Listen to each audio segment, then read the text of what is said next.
Like, subscribe and get notified.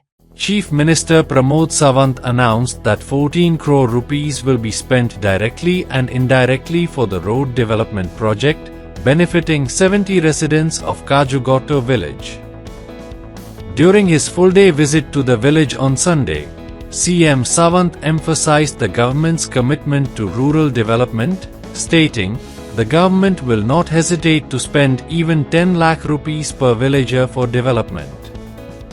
घेतले वतले पण आयज काजूकट्टो गावात काजूकट्टो ह्या रस्त्या वयल्यान जे भुरगे किंवा जे जाणटे येतले वतले ते फुडार आमी पळयता की समोर बसलेले भुरगे जे आसा पळय हेच फुडार इंजिनियर जातले, दोतोर जातले, टीचर जातले, ह्या देशाचे उज्वल भविष्य जातले, ह्या गावचे उज्वल भविष्य जातले, हे खूप महत्वाचे आसा.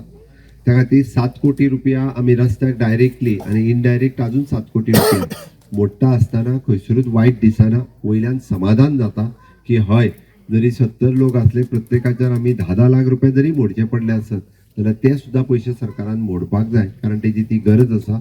म्हणून हे प्रोजेक्ट करपाचे कंटिन्युअसली फॉलोअप बाब सुभाष फळदेसाय फाटली 2 वर्सां म्हणजे कंटिन्युअसली मांडटालो.